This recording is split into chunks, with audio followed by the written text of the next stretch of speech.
What's up guys, Nightingale here. Welcome back to another update notice video. Today we're going to be covering the 8.24 update notice video. Chroma Dominial's back with what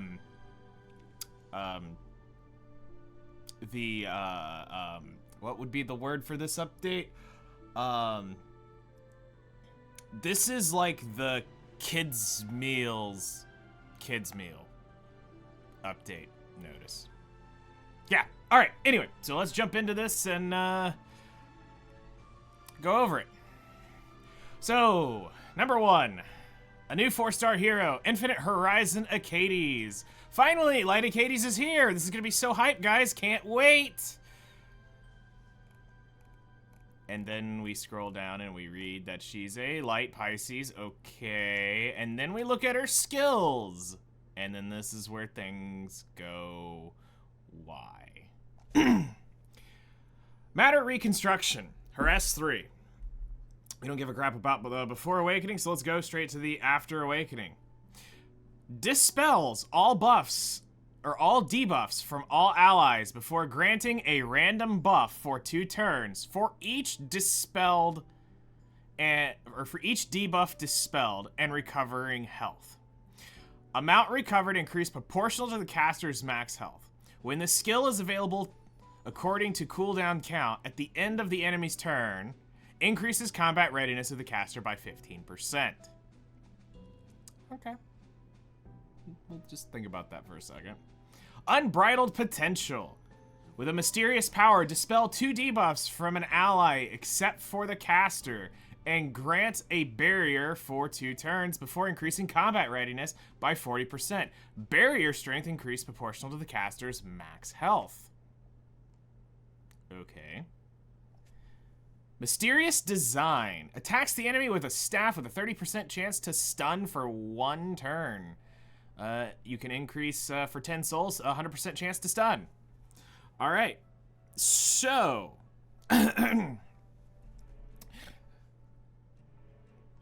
Karens, you're gonna need to grab a Snickers real quick, just to go ahead and throw that out there, because I know how you guys are. So go ahead and grab your Snickers. I'll wait. Alright. While they're grabbing their Snickers, let's go ahead and go over the Powder of Knowledge shop item list rotation. You're gonna get the bottle, Double-Edged Decrescent, Rod of Amaryllis, Last Tea Time, Spatial Temporal Fan, Dust Devil, Water's Origin, El's Fist, and Adamant Shield. Darn, I kind of wish I had powder so I could go grab another Rod of Amaryllis. That'd be kind of cool. Alright.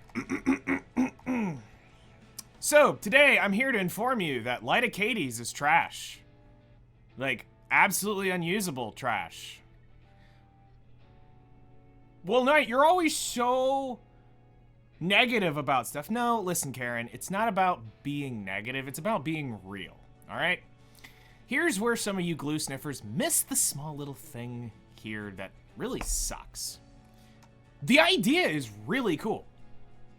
Dispels all buffs, grants random buffs. Then you realize, well,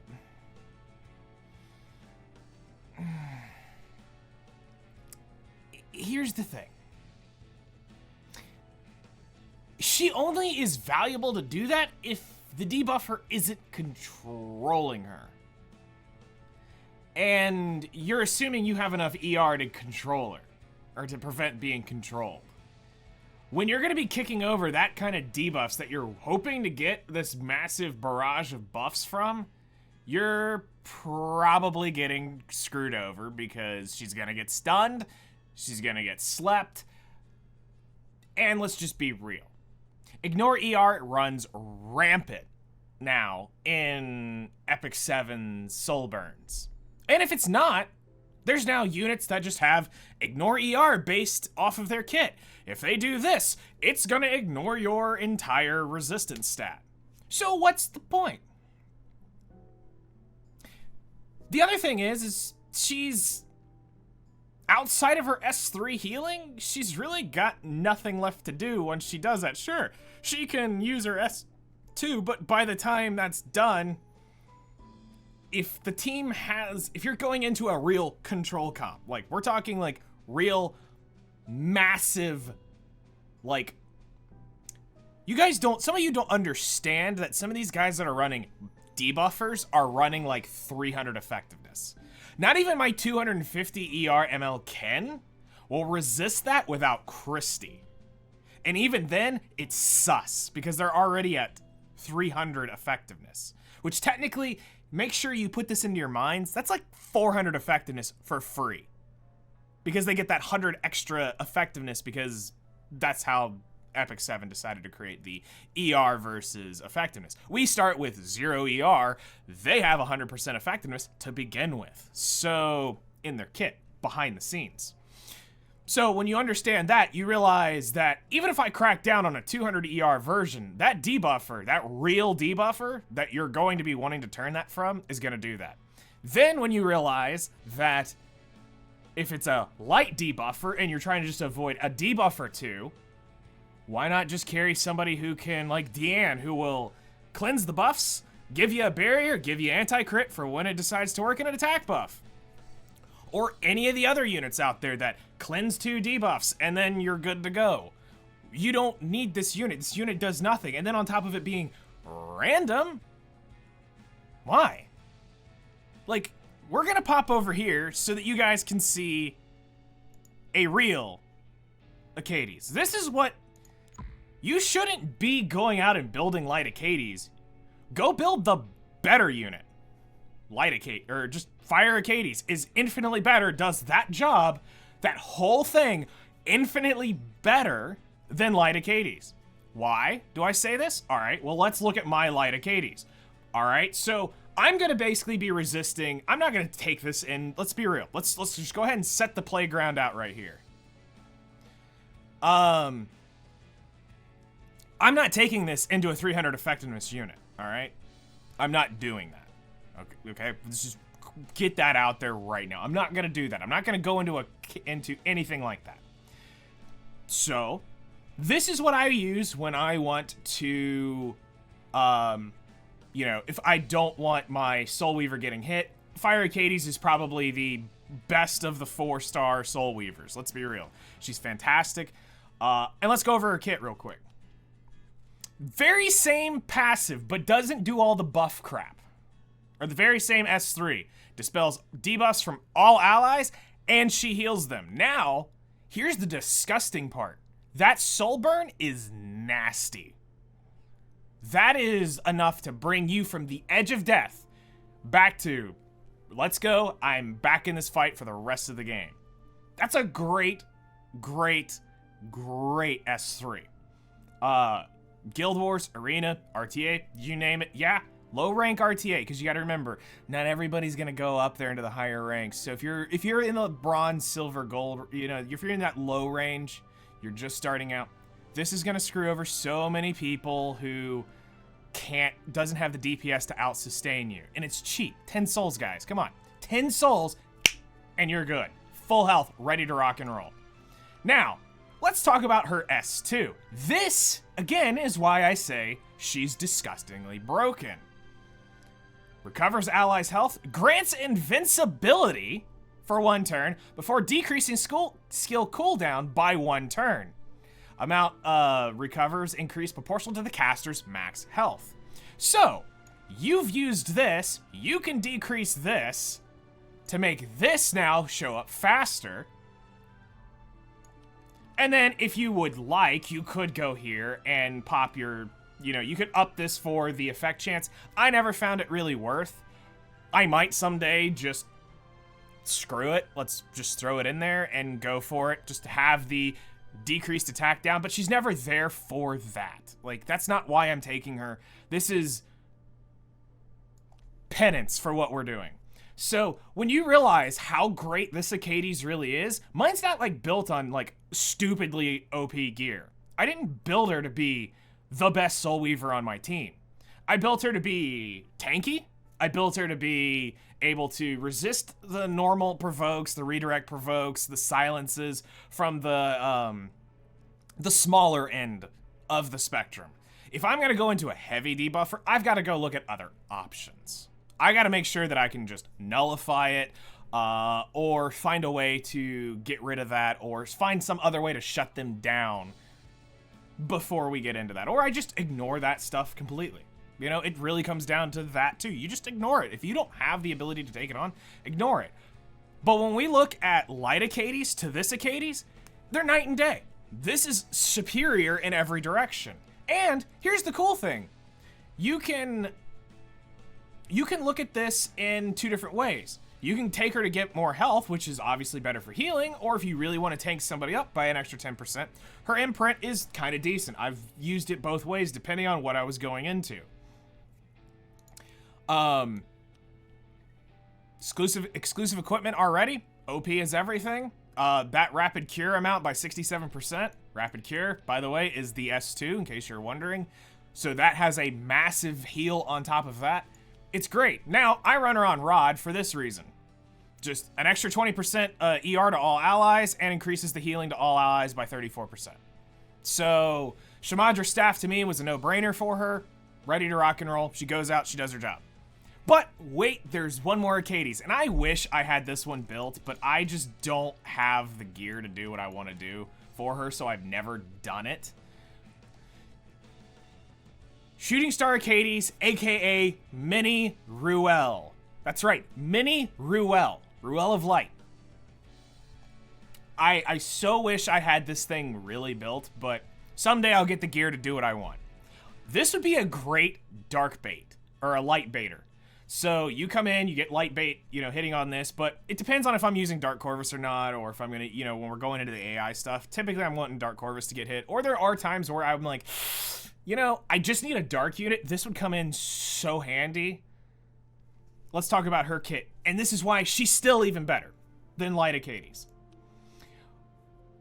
When, with healing magic, dispels all debuffs from an ally, and the caster increases both health ratios to the higher of the two before additionally recovering health. Health ratio increase effect is unaffected by increased or decreased healing effects. The amount recovered increased proportional to the targets of the to the max health of each target. Okay. Now, here it is.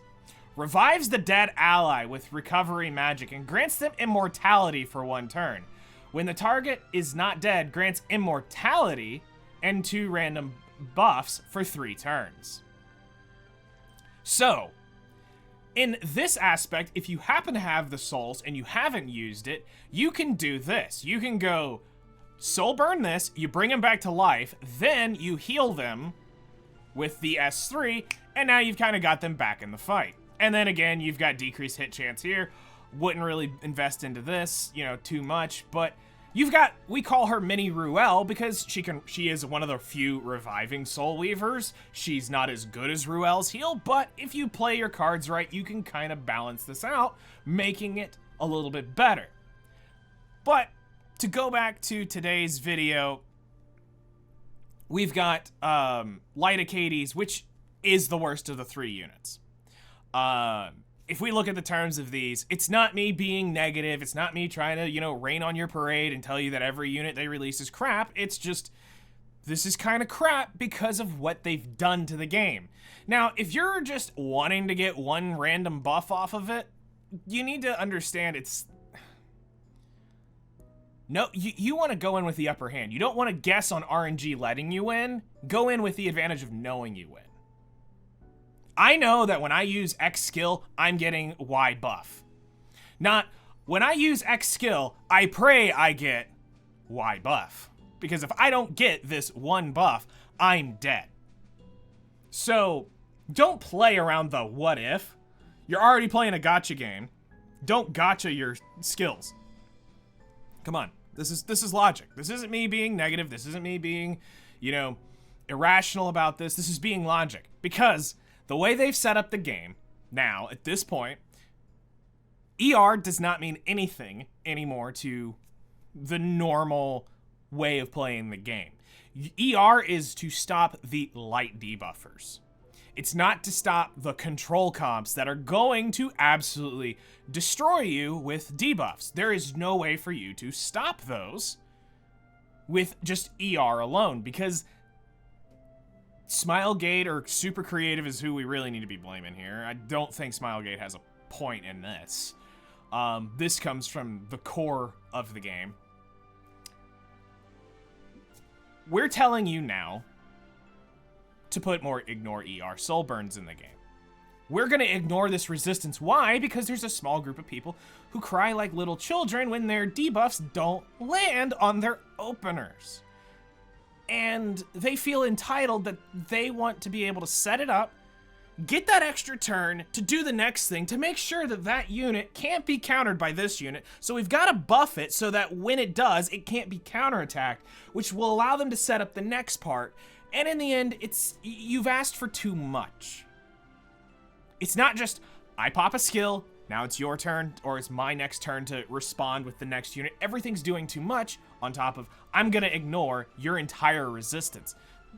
Completely ignoring the fact that the beginning of the game, day one, it was set up to fail because effectiveness was already greater than ignore ER. Now, we've had many long discussions on stream and videos, I've talked about this in countless places, on how to fix the ER, but it's going to upset the one group of people who want the very high control, super effectiveness stuff. The only way you can really justify this is 2-to-1 ER. That means in one click of a button that Super Creative comes in and they say, your ER is now worth double the amount, and that still doesn't fix the issue, but it's the little Hello Kitty Band-Aid that's on your knee right now for me hurting your feelings about Light Achates being not OP.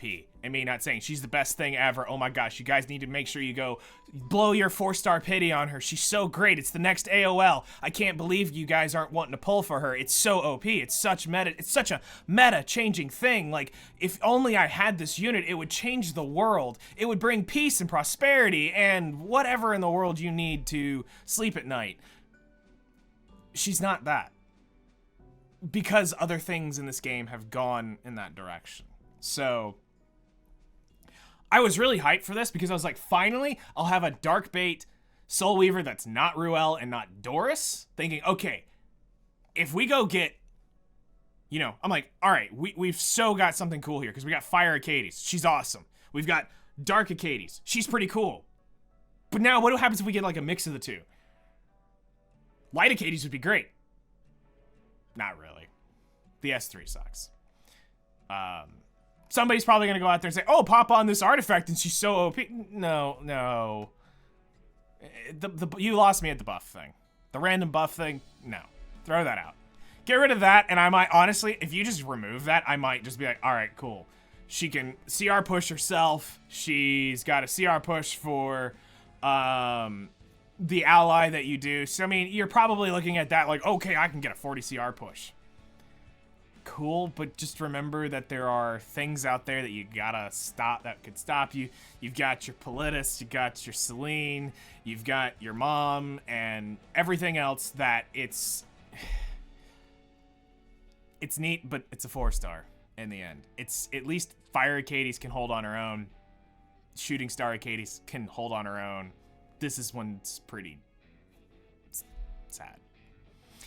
Exclusive equipment could be cool. Maybe it forces a buff. Maybe it gives her some extra stats somewhere to make it a little more spicy.